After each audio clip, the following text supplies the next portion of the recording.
एक क्वेश्चन है जो मेरे से ऑलमोस्ट मेरे हर सेशन में कोई ना कोई जरूर पूछता है, तो मैंने सोचा कि आज इस क्वेश्चन की डेप्थ में हम चलेंगे मिल करके, यानी कि आप जो मुझे अभी वीडियो में देख रहे हैं और मैं, हम लोग मिल करके इस क्वेश्चन की डेप्थ में चलेंगे और डीपली समझने की कोशिश करेंगे कि इस क्वेश्चन का क्या आंसर है।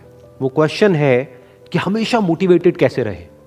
तो इससे पहले कि इस क्वेश्चन की हम डेप्थ में चले, मैं आपको बताना चाहूंगा एक ऐसी स्टडी के बारे में जो बहुत ही इंटरेस्टिंग है। वो हुई थी कोलंबिया यूनिवर्सिटी में 1998 में। एक प्रोफेसर ने स्टडी को किया जिसमें कि बहुत सारे बच्चे थे जो कि सारे 5th स्टैंडर्ड के थे और उनको पजल्स थी बहुत तरह तरह की सॉल्व करने के लिए। उसमें से कुछ पजल्स बहुत ही मुश्किल थी, कुछ बहुत ही आसान थी। उसके बाद में जब उन बच्चों ने उन पजल्स को सॉल्व किया तो उसके बाद में सभी बच्चों को एक ही बात कही गई कि आपने बहुत अच्छा किया। बस यहां पर एक छोटा सा फर्क था। आधे बच्चों को उन्होंने कहा कि आपने इतना एक्स्ट्राऑर्डिनरी इसलिए परफॉर्म किया क्योंकि आप बहुत ही ज्यादा इंटेलिजेंट हो, और बाकी के जो आधे बच्चे थे उनको कहा गया कि आपने जो इतना एक्स्ट्राऑर्डिनरी परफॉर्म किया उसकी वजह थी आपका हार्ड वर्क। फिर उसके बाद में दोबारा से इन सब बच्चों को कुछ पजल्स दी गई सॉल्व करने के लिए, जिसमें से कुछ बहुत ही आसान थी और कुछ बहुत ही मुश्किल थी। अब यहां पर कुछ बहुत इंटरेस्टिंग निकल करके आया जो किसी ने एक्सपेक्ट भी नहीं किया था।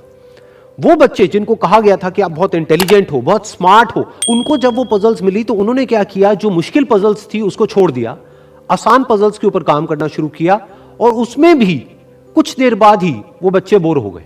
दूसरी तरफ से वो बच्चे जिनको कहा गया था कि आपने इतना एक्स्ट्राऑर्डिनरी परफॉर्म इसलिए किया क्योंकि आपने हार्डवर्क किया, उन्होंने सिर्फ आसान पजल्स को अटेम्प्ट नहीं किया बल्कि मुश्किल से मुश्किल पजल्स को भी अटेम्प्ट किया और सॉल्व किया। फिर उसके बाद में जब ये पूरी स्टडी कंप्लीट हुई तो उन बच्चों से पूछा गया कि किसको ज्यादा मजा आया इसको करने में। तो वो बच्चे जिनको कहा गया था कि आप बहुत इंटेलिजेंट हो, उनको मजा नहीं आया, यानी कि वो मोटिवेटेड नहीं थे।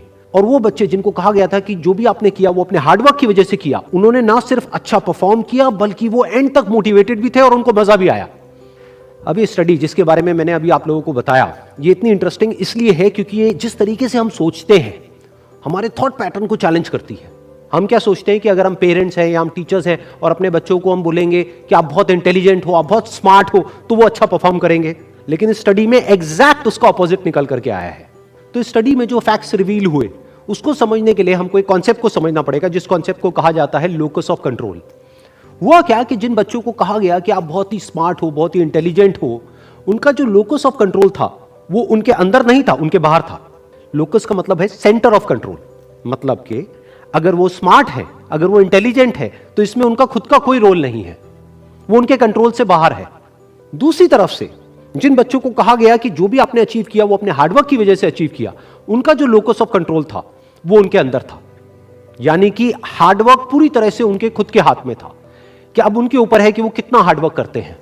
और ये सिर्फ इस स्टडी में निकल करके नहीं आया है, इस तरह की और भी बहुत सारी स्टडीज हुई हैं, बहुत सारी रिसर्चेस हुई हैं जहां पर एग्जैक्ट यही चीज निकल करके आई है कि अगर हम खुद को हमेशा मोटिवेटेड रखना चाहते हैं तो उसका सिर्फ एक तरीका है कि जो कंट्रोल है वो पूरी तरह से हमारे अपने हाथ में होना चाहिए। तो अब समझने की कोशिश करते हैं कि ऐसा क्या होता है कि जो कंट्रोल है वो हमारे हाथ से चला जाता है, और ऐसा क्या होता है जब कंट्रोल हमारे हाथ में आ जाता है। जब भी हम एक्सटर्नल फैक्टर्स की बात करते हैं कि मैं ये नहीं कर पा रहा इस वजह से, उस वजह से, उस वजह से, जो कि मेरे कंट्रोल से बाहर है, तो हमारे हाथ से कंट्रोल चला जाता है। लेकिन जब हम बात करते हैं कि हम एग्जैक्टली क्या कर सकते हैं, जब हम अपनी कैपेबिलिटीज के बारे में बात करते हैं, तब कंट्रोल पूरी तरह से हमारे हाथ में आ जाता है। जब हमारा फोकस उन रीजंस पे नहीं होता है जिनकी वजह से हम वो नहीं कर सकते हैं जो हम करना चाहते हैं, बल्कि उस जगह पर होता है कि जिस वजह से हम वो कर सकते हैं जो हम करना चाहते हैं, तब हम अंदर से मोटिवेटेड होते हैं। फॉर एग्जाम्पल, आप जिस भी फील्ड में हो उस फील्ड में कुछ लोग हैं जो टॉप पे बैठे हैं। आपके पास में दो ऑप्शन है। एक, आप बोल सकते हो कि वो लोग, उनके अंदर कुछ स्पेशल है, उनके अंदर कुछ एक्स्ट्राऑर्डिनरी है, उनके अंदर कोई ऐसा टैलेंट है जो आपके अंदर नहीं है, या फिर उनकी किस्मत है जिसकी वजह से वो वहां पर बैठे हैं, या फिर उनके पास में कुछ था, किसी का सपोर्ट था जिस वजह से वो वहां पर है। अगर इसमें से ऐसा आपने कुछ भी बोला तो आप फंस गए। अब आप मोटिवेटेड नहीं रह सकते उस काम को करने के लिए जो आप काम कर रहे हो, क्योंकि अब कंट्रोल आपके हाथ से बाहर है। क्योंकि अब अगर आपके पास में वो है ही नहीं जो उनके पास में है, तो अब आप वो कैसे बन सकते हो जो कि वो बन चुके हैं।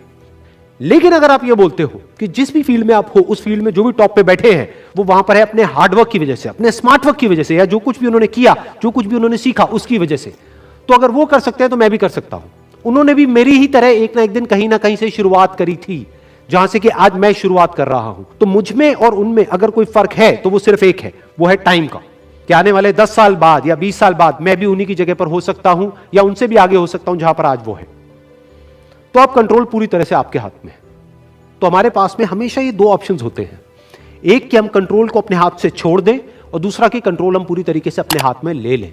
एक के कंट्रोल हमारा बाहर हो, एक है कंट्रोल हमारा अंदर हो।